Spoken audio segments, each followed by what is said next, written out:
Ng unang sulat ni Apostol San Juan. Mga pinakamamahal, sumusulat kami sa inyo tungkol sa Kanya na sa simula pa'y siya na, ang salita na nagbibigay buhay. Narinig namin siya at nakita, napagmasdan at nahipo ng aming mga kamay. Nahayag ang buhay, nakita namin siya at pinatotohanan sa inyo, at ipinangangaral namin sa inyo ang buhay na walang hanggan na kasama ng Ama, at nahayag sa amin. Ipinahahayag nga namin sa inyo ang aming nakita at narinig upang makasama namin kayo sa pakikiisa sa Ama at sa Kanyang Anak na si Hesukristo. Sinusulat namin ito upang malubos ang ating kagalakan. Ang Salita ng Diyos.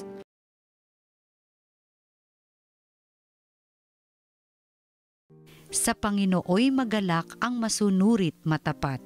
Ang poon ay maghahari, magalak ang kalupaan. Lahat kayong mga pulo ay magsaya at magdiwang. Ang paligid niya'y ulap na lipos ng kadiliman. Kaharian niya'y tapat at salig sa katarungan. Sa Panginooy magalak ang masunurit matapat. Yaong mga kabundukay natutunaw parang pagkit sa harapan ng dakilang Panginoon ng daigdig. Sa langit ay nahahayag yaong kanyang katuwiran. Sa lupa ay makikita ang kanyang kadakilaan. Sa Panginooy magalak ang masunurit matapat. Sa tapat ang pamumuhay ay sisinag ang liwayway. Sa dalisay namang puso maghahari kagalakan. Ang matuwid ang gawain ay galak ang masusumpong. Sa maraming kabutihang ginawa ng Panginoon, ang ginawa niyang ito'y dapat nating gunitain at sa poon ay iukol ang papuring walang maliw. Sa Panginooy magalak ang masunurit matapat. Ang mabuting balita ng Panginoon ayon kay San Juan. Madilim-dilim pa ng araw ng linggo, patakbong pumunta si Maria Magdalena kay Simon Pedro at sa alagad na mahal ni Jesus at sinabi sa kanila, "Kinuha sa libingan ang Panginoon at hindi namin alam kung saan dinala." Kaya't si Pedro at ang nasabing alagad ay nagpunta sa libingan. Kaya sila tumakbo, ngunit si Pedro'y naunahan ng kasamang alagad. Yumuko ito at sumilip sa loob. Nakita niyang nakalagay ang mga kayong lino, ngunit hindi siya pumasok. Kasunod niyang dumating si Simon Pedro at tuloy-tuloy itong pumasok sa libingan. Nakita niya ang mga kayong lino at ang panyong ibinalot sa ulo. Hindi ito kasama ng mga kayong lino, kundi hiwalay na nakatiklop sa isang tabi. Pumasok din ang alagad na naunang dumating. Nakita niya ito at siya'y naniwala. Ang mabuting balita ng Panginoon. Pinupuri ka namin, Panginoong Hesukristo.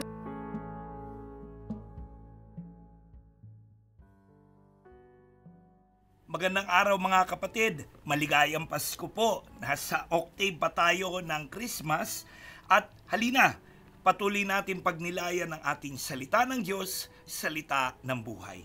Ngayon po ay December 27, feast ng Apostle and Evangelist na si St. John o si San Juan.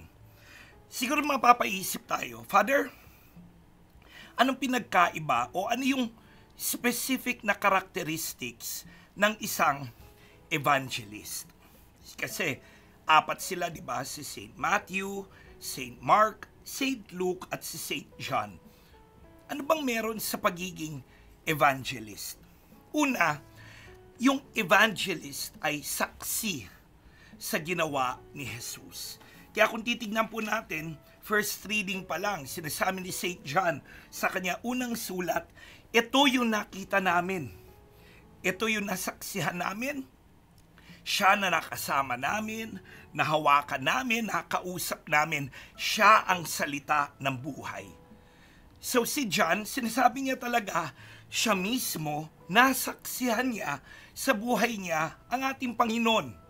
At dahil doon, talagang meron siyang credibility para magsalita tungkol kay Jesus dahil siya ay nakapiling at nakasama at nasaksihan niya ang buhay ng ating Panginoon. Ikalawa, ang evangelist ay nakinig sa turo ni Jesus. Kaya nga po, lalo na yung gospel ni Matthew, ni Luke, ni John, may kita natin na yung turo ni Jesus ay talagang important part ng gospel. Yung mga parables, yung mga teachings, even yung mga interaction ni Jesus. Lahat yan may gustong ituro sa atin. At nagpapasalamat tayo dahil itong mga evangelist na to at yung mga alagad nila, pinakinggan at tinago sa kanilang isip at isinulat yung ano ang turo ni Jesus. Ito yung magandang paraan para hindi lang sila ang makakasolo ng wisdom ni Jesus, kundi maipapasa rin nila sa susunod pang mga salinlahi yung turo ng ating Panginoon. At ikatlo, hindi lang sila naging saksi, hindi lang sila nakinig, kundi sila yung nagpahayag ng mabuting balita na ito. Alam niyo po, yung gospel, hindi lang naman ito biography o parang stories tungkol kay Jesus, kundi may purpose to. At sabi nga ni St. John, lahat ng ito'y isinulat upang tayo ay maniwala. Pero syempre, yung gospel ay hindi lamang yung paraan ng evangelist para magkwento tungkol kay Jesus. Dahil yung buhay mismo nung evangelist ay isang mabisang paraan para maniwala ang tao kay Jesus. Bakit? Hindi lang yung isinulat, hindi lang yung sinabi, kundi yung entire buhay niya ay nagiging testimony, so to speak, sa turo at buhay ni Jesus. Kaya mas maraming tao naniniwala, hindi lang kasi nabasa nila, napakinggan nila, kundi nakita nila sa buhay ng mga alagad ni Jesus ano ibig sabihin ng tunay na diwa ng pagiging Kristiyano. Pero meron akong challenge sa atin. Why not tayo naman ang maging bagong evangelist sa panahon na ito? Di natin i-rewrite ang gospels. Di tayo magsusulat ng ika-5, ika-7, ika-6 na ebanghelyo. Kundi yung buhay natin ang maging buhay na ebanghelyo para sa ating kwento, sa ating pananalita, sa ating buhay. Hindi lang makilala ng tao si Jesus, kundi sila rin ay maniwala at magtiwala sa Kanya. Kaya ngayon po, manalangin po tayo. Panginoong Jesus, Ikaw ang salita ng buhay na pinahayag ni San Juan sa kanyang ebanghelyo. Ikaw yung salita ng buhay na nagiging sanhi ng lahat ng pagbabago at sanhi ng pagbabalik loob sa buhay namin. Panginoon, tulungan mo kami na hindi lang kami makinig sa iyong salita, kundi kami rin ay maging bagong ebanghelyo, bagong ebanghelista sa mundong ito. Sana po maipahayag namin at maikwento namin ang buhay mo sa pamamagitan na rin ng aming salita at gawa. Hindi para upang kami ay purihin o itangin ng tao, kundi upang mas maraming tao ang sumampalataya at maniwala sa iyo, ang salitang nagbibigay buhay, nabubuhay at tagahari, magpasawalang hanggan. Amen.